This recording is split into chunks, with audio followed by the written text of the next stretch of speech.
Hey all, new day, new verse as we continue on into sort of into Isaiah. Today we're actually going to be picking up in a section I love and have referenced often, which for obvious reason, it's actually the most referenced and quoted Bible verses in the entirety of the Tanak. So I wanted to dig in there with Exodus chapter 34 with verses 6 and 7. And the reason I wanted to dig in there is because as we continue through this week, we're going to be digging into poetry. And we're going to be digging into rich areas that invite rereading and re-rereading. And as Psalms 1 and Joshua 1 both reference, let these words be in your mouth. Meditate on them, on them, right? Like a bird cooing or an animal or a lion panting over its kill. That these things should be in our mouths at all times. That they should be the words we speak, the mentality we have, the ideas from which we focus on. Instead of going, oh, I'm the superior, recognizing that we are but dust. Instead of going, oh, yes, look what I have wrought, recognizing it's a gift. Naked we're born and naked we leave.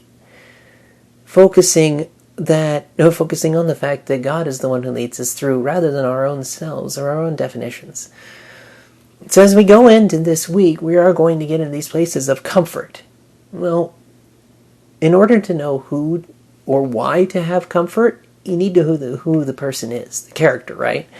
Because if you're taking comfort in someone, if you're taking care in something, you have to understand that. Like, oh, I'm taking comfort in the security of my great nation. Right, what's it costing you? Kind of thing. We take comfort in the Lord because we know who He is.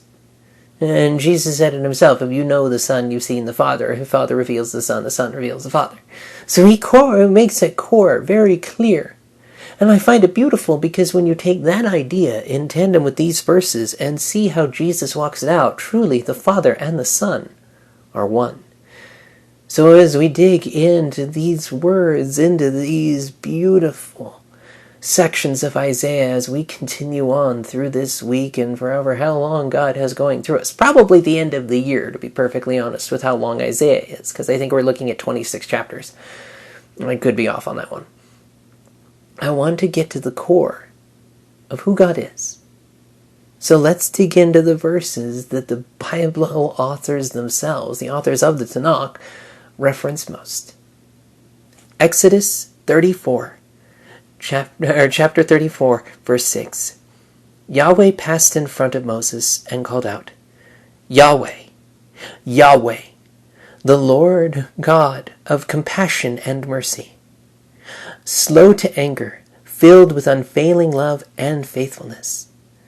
I lavish unfailing love to 1,000 generations. I forgive iniquity, rebellion, and sin, but I do not excuse the guilty. I lay the sins of the parents upon their children and grandchildren. The entire family is affected, even children in the 3rd and the 4th generation. I wanted to take a little bit of time to dig into this because I know hearing those words, the 3rd and 4th generation, well, what are we, especially with the idea of generational curses, it was a bit of a hang-up for me too. And the more I look at these, and the more I look at the actual application of it, not just some signs of it, I can see that. I can see, and have seen, thank you, Utah, amongst other places, abuser begets abuser. The begotten doesn't want to do the same thing, so he changes it up, but not quite. He kind of overcorrects because the other direction ends up becoming a different kind of abuser. So the next generation realizes that neither of that crap works, decides they're not going to do it and tries something else, namely therapy or something along those regards. Same thing with alcoholism, same thing with every one of these curses, these chains, these dark things. They go to the 3rd and the 4th because the parent isn't focusing on it.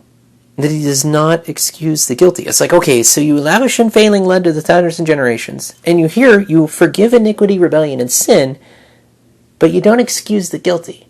So how do you forgive rebellion, iniquity, and sin, but not excuse the guilty? Because they're both right there, centerpiece of it, right? Trying to wrestle with this, kind of pondered about it. Okay, so if he's forgiving iniquity, rebellion, and sin, keeping the entire thing in light of itself, right? not pardoning the guilty. How does that play out?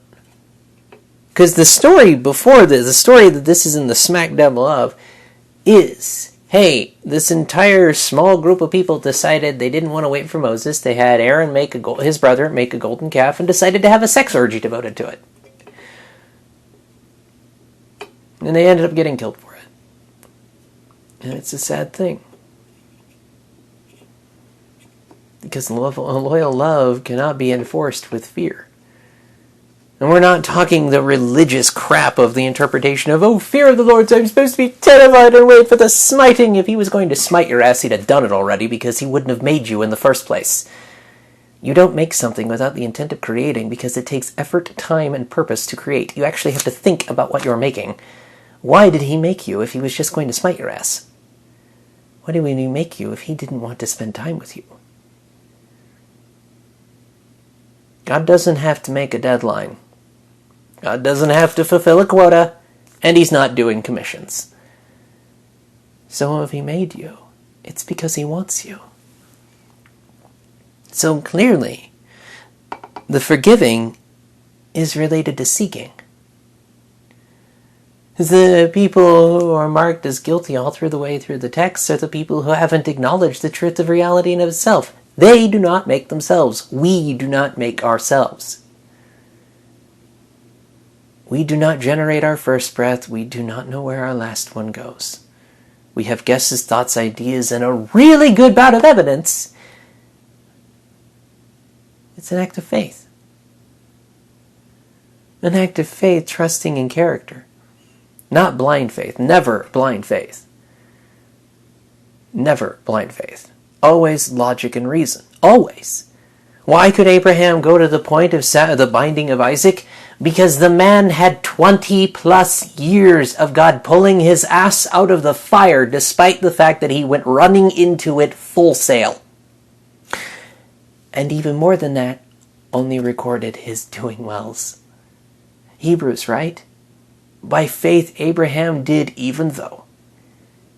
He acted. He believed. He moved the call. And those actions were born out of a place of trust. The God who said, I'm going to use this kid to bless many nations. Now give him back. Then you're going to have to raise the dead or something, Mac. I'm going to do what you said because every time I haven't, it's caused an enormous amount of problems. But I'll do it your way. We'll try it. I have no clue, but you'll make a way. Yo, Abe, yeah! Don't raise the hand of the kid. Your ram's right there. But now I know that you actually do believe me. After 20 years of saving your ass, finally I can see you're not trying to game the system. You're actually interested in listening to me for once. Now let's run with it. And Abraham trusted.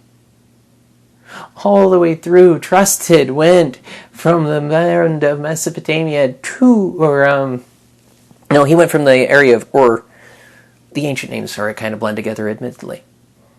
He went from basically Saudi Arabia area, where Babylon was, the Promised Land, and lived there as a nomad in tents, believing that God would fulfill his promise, because he said it.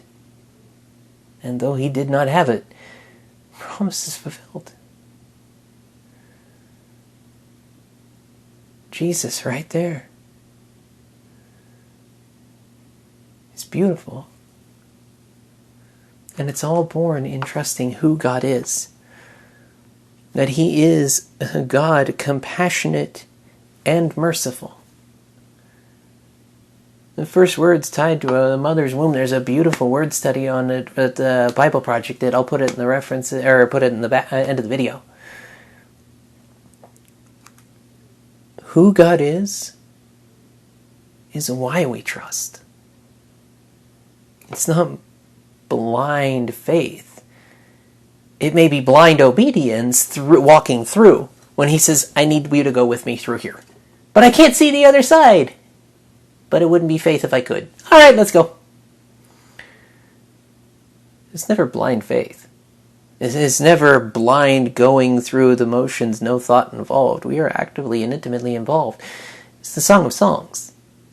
We pursue him, he pursues us. The ancient Jewish belief that humanity was the male, God the female, and now we have reversed because bridegroom imagery.